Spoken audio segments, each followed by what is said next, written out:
Breaking news చూస్తున్నాం. మహబూబాబాద్ జిల్లా దంతాలపల్లిలో పెళ్లి బస్సు బీభత్సం సృష్టించింది.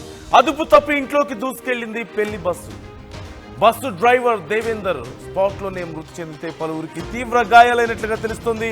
ఖమ్మం వరంగల్ ప్రధాన రహదారిపై ఈ ఘటన చోటు చేసుకుంది. ఖమ్మం నుంచి వరంగల్ వైపు వెళ్తుండగా ఈ ప్రమాదం జరిగినట్లుగా తెలుస్తోంది. మీరు స్క్రీన్ లో చూస్తున్నారు. మేము చూపిస్తున్నటువంటి విజువల్స్ కానీ చెప్తున్న వార్త కానీ వినడానికి చూడడానికి కొంచెం కష్టంగా ఉండొచ్చు, సున్నిత మనస్కులు గాయపడవచ్చు. వార్తను పూర్తిగా మీకు చేరవేయడమే మా ఉద్దేశం. జాగ్రత్తలు తీసుకోవాలని ఆర్టీవీ సూచిస్తోంది. Viewers description is advised.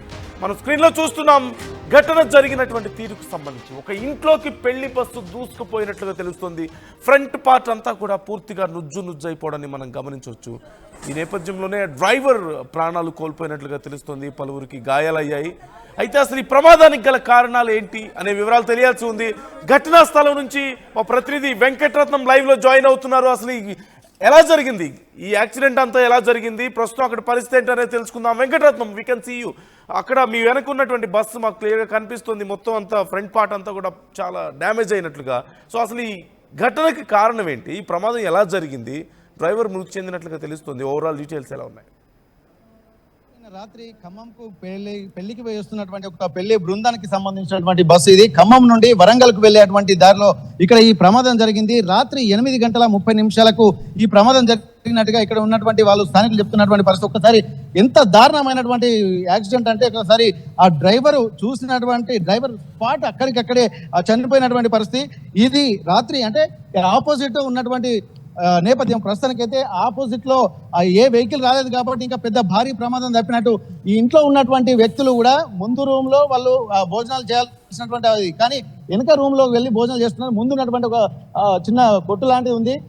ఇక్కడి నుండి చూసినట్టయితే మొత్తం ఈ వ్యవస్థ అంటే లారీ ముందు భాగం మొత్తం నుజ్జు అయిపోవడము, ప్లస్ ఈ రేకులు మొత్తం లోపలికి చొచ్చుకెళ్ళిపోవడంతో ఆ డ్రైవర్ మొత్తం మెడ కోసుకుపోవడంతో మొత్తం అక్కడ మొత్తం బ్లడ్ ఉంది. అక్కడ చనిపోయినటువంటి అప్పటికప్పుడే స్పాట్ గా చనిపోయినట్టు ఉంది. ఒక్కసారి మనం స్థానికులతో మనం మాట్లాడేటువంటి ప్రయత్నం చేద్దాము. ఏం జరిగింది అనేటువంటి విషయంలో కూడా అక్కడ ఉన్నటువంటి ఆ ఇంటి యజమానులు కూడా ఉన్నారు. ఒక్కసారి మనం మాట్లాడేటువంటి ప్రయత్నం చేద్దాం. ఈ బస్సు యాక్సిడెంట్ తీవ్రత చూస్తే చాలా దారుణమైనటువంటి పరిస్థితి కనిపిస్తుంది. ఒక్కసారి బ్రదర్, ఇప్పుడు మీలేనా ఇది? ఏం జరిగింది మీకు? ఎన్ని ఏళ్ళ జరిగింది సంఘటన? 8 వరకు ఇక్కడనే పిల్లలకి ఇట్లా ఆడుకోవడం జరిగింది. అన్నం తినిపించుకోవడం ఉన్నాము. భోజనం చేద్దామని ఇంట్లోకి వెళ్ళినాము. ఆ ఓవర్ స్పీడ్ కారణంగా మామూలుగా 110 మెయింటైన్ చేస్తున్నాడు అంటే వాళ్ళ ప్యాసింజర్ చెప్పడం జరిగింది. ఓవర్ స్పీడ్ కారణంగానే ఇటు ఆయన అదుపు తప్పి ఢీ కొట్టడం జరిగింది సార్. డ్రైవర్ అప్పుడు స్పాట్ అసలు డ్రైవర్ పరిస్థితి ఎట్లా ఉండే అప్పుడు? తగిలిన 5 నిమిషాలకు చనిపోయాడు. వెంటనే చనిపోయాడు. ఇంట్లో మరి ఎవరెవరు ఉన్నారు మీ ఇంట్లో ఆ సమయంలో? అమ్మ, నేను, తమ్ముడు, నా భార్య, 2 పిల్లలు, అందరం ఇంట్లోనే భోజనం చేసే టైం కాబట్టి ఇంట్లోనే కూర్చొని భోజనం చేస్తున్నాం. కామన్ గా ముందు రూమ్ లో ఉంటారా మీరు ఎప్పటికీ? మొత్తం ఇదంతా వాడుకుంటాం కాబట్టి పిల్లలకు ఉంటది ఆడుకోవడానికి. ఇదంతా బాగా చేసుకొని ఉంటున్నాము. నైట్ టైం భోజనం కావడం కాబట్టి భోజనం చేయడానికి ఇంట్లోకి వెళ్తాము. ఇప్పుడు ఈ ప్రమాదం అంటే అటు వెళ్లాల్సినటువంటి వెహికల్ ఇటు తెచ్చుకొని రావడానికి కారణం ఏందనుకుంటున్నారు? కారణము ఏదైనా కావచ్చు, కానీ ఓవర్ స్పీడ్ వల్ల అతను ఎటు తిప్పిండో తెలియదు. ఓవర్ స్పీడ్ వల్ల రోడ్డు బాగలేకపోవడము, లేకపోతే ఏదైనా వెహికల్ అడ్డు రావచ్చు. సరే, మనం కొంత స్థానికులతో మాట్లాడదాం. అసలు ఏం జరిగింది అనుకుంటున్నాను ఇక్కడ సిచ్యువేషన్ చూస్తే మీకు ఏమనిపిస్తుంది? రోడ్డు ప్రమాదం వల్ల బాగలేక స్టీరింగ్ అద్దు తప్పినట్టుంది. అలా పోయింది, ఇంట్లో పోయింది బరాబరి. వాళ్ళు ఇంకా ఆ టైంలో బయట ఉండేటోళ్ళు. రాత్రి వాళ్ళ భోజనం టైంలో ఇంట్లో పోయినట్టుంది. ఓకే, ఇక్కడ మనం గమనిద్దాం. ఇక్కడ రోడ్డు మాత్రం బాగలేదు. ఇక్కడ ఒకసారి చూసినట్టయితే రోడ్డు పరిస్థితి మాత్రం ఇక్కడ ఓవర్ స్పీడ్ అనేది ఇక్కడ ప్రత్యక్షంగా బస్సులో ఉన్నటువంటి వాళ్ళు చెప్పినట్టుగా తెలుస్తుంది. అక్కడ ఉన్నటువంటి వాళ్ళు బస్సులో ఉన్నటువంటి వాళ్ళు మినిమం 130 స్పీడ్ లో కంటిన్యూగా ఖమ్మం నుండి వస్తున్నట్టుగా తెలుస్తుంది. ప్రస్తుతానికి ఇక్కడ ఉన్నటువంటి ఈ రోడ్డు అదుపు తప్పి రావడం ఇక్కడ మనకు స్పష్టంగా కనిపిస్తుంది. ఒక్కసారి మనం ఈ బస్సు యాక్సిడెంట్ కి కారణాన్ని ఒక్కసారి మనం పరిశీలించినట్టయితే ఇక్కడ మనకు జెండా బాతినటువంటి ప్రాంతంలో మనం చూడొచ్చు. వచ్చేటువంటి వెహికల్ కూడా కొంత మూమెంట్ అక్కడ మనకు కనిపిస్తున్నాయి. ఇక్కడ ఈ ప్రాంతంలోనే ఇక్కడ ఓవర్ స్పీడ్ రావడంతో బస్సు ఇక్కడే ఎగిరినట్టుగా మనకు స్పష్టంగా కనిపిస్తుంది. ఇక్కడి నుండి నేరుగా ఇక్కడికి వెళ్తున్నటువంటి సిచ్యువేషన్స్ అయితే మనం ఉన్నది. ప్రస్తుతానికి అయితే ఒక్కసారి ఇక్కడ ఈ గుంతలే మనకి ఇక్కడ స్పష్టంగా ఉన్నట్టుగా తెలుస్తుంది. ఇక్కడి నుండి బస్సు నేరుగా ఇక్కడ స్టీరింగ్ అదుపు తప్పి లోపలికి రావడం వల్ల కూడా ఈ ప్రాంతాన్ని అంతా ఒకసారి ఇల్లుకి తెచ్చుకెళ్ళింది. ఒకసారి మనం ఇంటి విజువల్స్ అయితే చూద్దాము. ఇంటి విజువల్స్ కూడా చాలా లోపలికి వెళ్తే ఇదంతా అంటే ఇక్కడికి వచ్చిన తర్వాత మొత్తం బస్సు ఒక్కసారి ఎగిరినట్టుగా కొన్ని సీసీటీవీ ఫుటేజ్ లో మనకు కనిపిస్తుంది. ఈ ప్రాంతం అంతా చూస్తుంటే మాత్రం దాదాపు మొత్తం ఈ రోడ్డులోకి మొత్తం చొచ్చుకొని రావడంతో ఇక్కడ ఉన్నటువంటి రేకులు ఇదంతా ముందు షెడ్, ఇప్పుడు మనం చూస్తున్నటువంటి ఈ ప్రాంతం అంతా కూడా మొత్తం షెడ్ లాగా ఉంటుంది. ఈ షెడ్ మొత్తం లోపలికి చొచ్చుకెళ్ళిపోవడంతో కూడా ఆ ప్రమాదం చాలా తీవ్రంగా ఉన్నటువంటి పరిస్థితి. ఇంట్లో ఉన్నటువంటి రేకులు మొత్తం ఇక్కడ కూలి ఎక్కడికెక్కడ పగిలిపోయినటువంటి పరిస్థితి, మొత్తం రక్తపు మడుగులో ఇక్కడ మనకు ప్రస్తుతానికి అయితే కనిపిస్తుంది. ఆ డ్రైవరు పూర్తిగా స్టీరింగ్ మొత్తం విరిగిపోవడంతో కూడా ఇక్కడ ఉండొచ్చు. ఆ కుటుంబ సభ్యులతో మనం మాట్లాడేటువంటి ప్రయత్నం చేద్దాం. ఏం చేస్తున్నాము మీరు అప్పుడు? ఇట్లా సార్ దేవుని పూజ వచ్చి అప్పుడే ఇంట్లోకి వచ్చినాం. మా అందరికి జ్వరాలు వచ్చినాయి. రోజు బయట కూర్చుంటాం. జ్వరం వచ్చిందని అప్పుడే పోయినాం. మా అబ్బాయి డ్యూటీకి వచ్చిండు, అన్నం పెట్టినాం, 2 ముద్దలు తింటున్నాం. మా అబ్బాయి తిన్నాడు, బయటికి వినాయకుడికి పోతున్నాడు, బండి తీసుకుంటూనే ఉండు, బస్సు వస్తుంటే బండి పెట్టి ఇంట్లోకి వచ్చిండు. అమ్మ ఎలాంటి మా చిన్న పాప అవతల రూమ్ లో ఉంది పడుకుంది. ఆ పాపను కూడా మాకు మతలేదు. వెళ్ళి అందరం తప్ప బయటికి వెళ్ళాం. బడబడ కూతురండి సారు, మాకు న్యాయం చేయండి సార్, మేము అందరం తెచ్చిపెట్టున్నాం అయ్యా, మీరు ఎందుకు సారు మాకు. ఇక్కడ బయట ఒక్కసారి ఆ పరిస్థితులు కనుక చూసినట్టయితే ఆ డ్రైవర్ ఉన్నటువంటి డోరు ఒక మొత్తం ఇక్కడ నుంచి డోర్ ఓపెన్ చేసి డ్రైవర్ ను బయటికి తీశారు. అటు సైడ్ ఉన్నటువంటి డోర్ మొత్తం గోడకు గుద్దుకోవడంతో కూడా ప్యాసింజర్లు కూడా ముందున్నటువంటి వాళ్ళకి కొంతమంది ఒక 5గురికి చాలా తీవ్రంగా గాయాలయ్యాయి. వాళ్ళని మాత్రం ఇక్కడ వరంగల్కు ఎంజిఎం తరలించినట్టున్నది. డెడ్ బాడీని మాత్రం మహబూబాబాద్ ఏరియా ఆస్పత్రికి తరలించినటువంటి పరిస్థితి. స్థానికులు కూడా కొంతమంది మాట్లాడుతున్నారు. మీకు అంటే ఎట్లాంటి న్యాయం కావాలనుకుంటున్నామా మీరు? మాకు అంత న్యాయం చేయండి సారు. మాకు అన్ని కూలిపోయినాయి. మాకు ఇల్లు చిన్న ఇల్లు, మేము పేదవాళ్ళం. మాకు అంతా ఇప్పుడు ఏమి లేదు, ఉంటుంది కూడా ఇప్పుడు తావలేదు. ఇల్లు పైన ఇల్లు కూడా కూలింది మొత్తం. మాకు ఇల్లు నష్టపరిహారం కట్టియాలి. మాకు అంత న్యాయం చేయాలి సార్. బస్సు రావడానికి లోపల రావడానికి రోడ్డు కారణం అనుకుంటున్నారా మరి ఏమనుకుంటారు? ఉందో ఇక గుంత ఉన్నట్టు ఉంది. ఇటు నెటకొచ్చిండు, మొత్తం నెటకొచ్చిండు. మా బాబు ఇక్కడ నుండి వెనకొచ్చినాం. ఇక బస్సు వచ్చి గుద్దింది. మేము అందరం ఇక బయటికి వెళ్ళిపోయినాం. ఇక సార్ మీరు న్యాయం చేయాలి, మాకు నష్టపరిహారం కట్టియాలి సార్. మాకు ఈ నష్టపరిహారం కట్టియాలి సార్. అందరికి అలా పేదవాళ్ళు, వాళ్ళు 4 పిల్లలు ఆడ ఉంటే పిల్లలు ఉంటే చచ్చిపోదురు సారు. అంతా అయిపోయింది, వాళ్ళకి నష్టం జరిగింది. వాళ్ళకి పశకారం చేసి వాళ్ళకి డబ్బులు కట్టియాలి. ఇప్పుడు మీకు ఏం చేస్తారమ్మా? మీది ఏం షాప్ ఇది? మాది షాప్ పెట్టుకుని అదే చాయ్ అయ్యి అమ్ముకునేది. అయితే ఇప్పుడు మన అబ్బాయి పెళ్లి చేసినాక మా ఆయన దేశం పోయాడు, మహారాష్ట్రం. ఇక 2 రోజుల్లో బంద్ పెట్టాం. ఇదొక షాప్ పెట్టి ఇన్నే ఉండేవాళ్ళం మేము అందరం. ఇప్పుడు 2-3 రోజులు ఇంత వారం అవుతుంది బంద్ పెట్టి. నందు ఇక్కడ ముందు భాగం మొత్తం పూర్తిగా అయితే బస్సు మొత్తం పూర్తిగా దెబ్బతిన్నటువంటి పరిస్థితి. ఒకసారి ఆ వీళ్ళను కూడా దాదాపు ఇక్కడ ఎగ్జిస్టింగ్ దాంట్లో నుండి కూడా ఇక్కడ వాళ్ళ ప్యాసింజర్లను మొత్తం ఈ డోర్ల నుండి దించారు. ఒక్కసారి బస్సులోకి వెళ్ళిన సీట్లు కూడా మొత్తం ఇక్కడ వంగి విరిగిపోయినటువంటి సిచ్యువేషన్ అయితే చూస్తున్నాం మనం. ఒక్కసారి స్పీడ్ కి ఉన్నటువంటి సీట్లు కూడా ఏదైనా అవకాశం ఉంటుందా వెంకటరత్నం బస్సు లోపలికి వెళ్ళడానికి కానీ, లేదంటే బస్సు ఫ్రంట్ పార్ట్ దగ్గరికి చాలా క్లోజ్ గా మాకు ఏమైనా చూపించగలుగుతారా? ఓకే నేను ఒకసారి ప్రయత్నం చేద్దాము. ఇక్కడ నుండి లోపలికి వెళ్ళేటువంటి ప్రయత్నం అయితే చేద్దాము. ఇక్కడ ఎంత దారుణమైనటువంటి సిచ్యువేషన్స్ ఉన్నాయంటే ఇక్కడ మొత్తం ఇక్కడ మనకు ఈ రాడ్లు కూడా బస్సులోకి చొచ్చుకొని వచ్చాయి. ఒకసారి ఈ వెళ్ళేటువంటి ప్రయత్నం అయితే చేద్దాము. ఎందుకంటే ఇక్కడ ఒక్కసారి నందు అటు సైడ్ నుంచి వెళ్ళేటువంటి ప్రయత్నం చేద్దాం. ఎందుకంటే రాడ్లు మొత్తం ఇరికిపోయినటువంటి పరిస్థితి కనిపిస్తుంది. ఇక్కడ ఈ సిచ్యువేషన్స్ ని మనం కొద్దిగా ఫేస్ చేయాల్సినటువంటి అవసరం అయితే కనిపిస్తుంది. బస్సు లోపలికి వెళ్ళేటువంటి ప్రయత్నం అయితే చేద్దాము. ఇక్కడ ఇంత ఘోరమైనటువంటి యాక్సిడెంట్, ఒకసారి బస్సు సీట్లు కూడా మొత్తం వంగిపోయినటువంటి పరిస్థితి మనకు కనిపిస్తుంది. లోపలికి ఎక్కేటువంటి ప్రయత్నం అయితే చేస్తాను. ఇక్కడ వీళ్ళు కొంతమంది తీసుకున్నటువంటి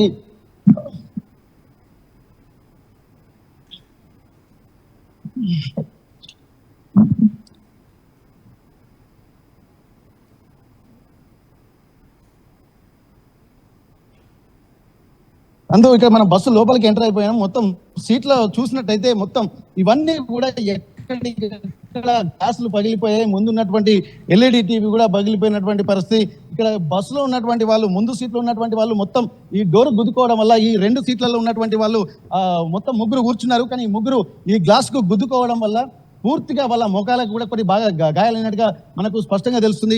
ఇక్కడ ఇవన్నీ చూస్తుంటే మాత్రం ఇక్కడ చాలా వరకు రాడ్లు కూడా మొత్తం బయట నుంచి గుచ్చుకొచ్చి ఈ రాడ్లు మొత్తం అంటే బస్సు లోపలికి కూడా దిగినటువంటి పరిస్థితి. ఎంత ఓవర్ స్పీడ్ ఉందనేది ఇక్కడ మనకు ఇవన్నీ చూస్తుంటే తెలుస్తుంది. కొన్ని కట్టర్లను పెట్టి కూడా దీన్ని బయట తీసినట్టుంది. ఒక్కసారి డ్రైవర్ కూడా ఇక్కడి నుంచి దాదాపు